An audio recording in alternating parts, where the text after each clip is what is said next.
Hi, this is Happily Ever After for romances, how to do it. The expectations in most romance novels, when readers pick them up, they expect to have a happily ever after ending. HEA, you'll see it written.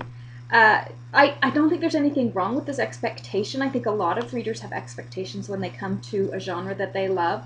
I think mystery readers have expectations. For example, if you pick up a mystery novel, you would expect to find that there will be a dead body early on, and that there will be somebody who's investigating the dead body, and that by the end of the novel, you'll find out who killed the person who is the dead body at the beginning of the novel. And in the course of the novel, most of the scenes will be investigation scenes. There may be some character building scenes, but most of them will be about the investigation of the murder. That simple plot structure is what defines mystery as a genre. And for romance, there are certain expectations that romance will have obstacles, and then ultimately will have a happily ever after. So I think some of the best romances, though, twist those expectations, although I suppose you could argue if they twist them too much, then perhaps they become something other than romance. One of my favorite romantic comedies is actually My Best Friend's Wedding, but when I showed it to my daughters, they were very upset at the ending. They felt like it was not a romantic comedy because of the ending, which is not a happily ever after ending. And now I find Julia Roberts' character endearing, but yet she's sort of slightly vengeful, and she's frantic, and she desperately wants this man who she's suddenly decided that she actually is in love with, who's been sort of her best friend her whole life. But ultimately, she doesn't get him. I think it has a lot of the conventions of a romantic comedy. I think there's some great... It has the wedding at the end, and there's that great scene where she kisses the guy, and then he ends up chasing after the Cameron Diaz character instead of chasing after Julia Roberts.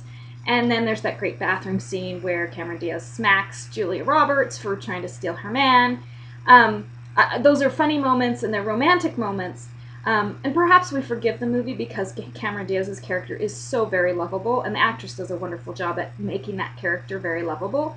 But that final scene, you see Julia Roberts actually dancing by herself in that beautiful lavender dress. So again, that's a twisting of the reader's expectation. You expect at the end of the romantic comedy to see the character that you're rooting for end up in the pretty white dress and in the arms of her beloved as after they've been married, sort of more in the Notting Hill way, and Julia Roberts doesn't get that.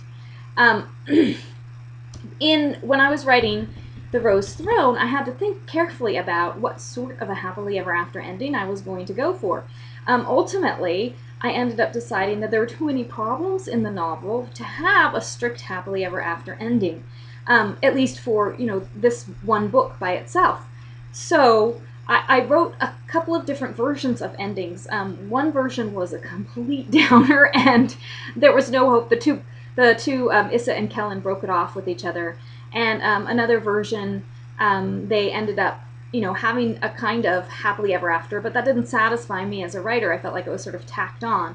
So I ended up having something in between those two, where it's clear that the two love each other, but not to give any spoilers, there's no jubilant wedding at the end for them. So I think it's really interesting that romance novels in our modern world have played more and more with that idea of happily ever after. 20 or 30 years ago, a romance novel would end with a wedding, or at the very least, an exchange of rings and an expectation that there would be a wedding.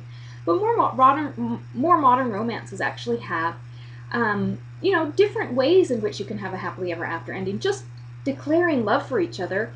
For a couple for whom that is really problematic or difficult, can be a happily ever after. There can be a kiss in some sweet, young adult romances that can count as a happily ever after ending. Sometimes it's simply the couple sleeping together for the first time in, modern romances. Or, there are other varieties.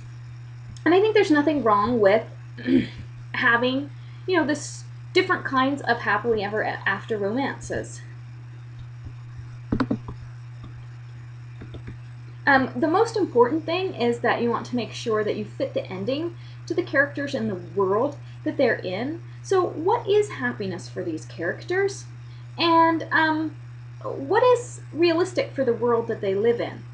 So ask yourself those questions as you're crafting your own ending, whether it's happily ever after or not. and good luck.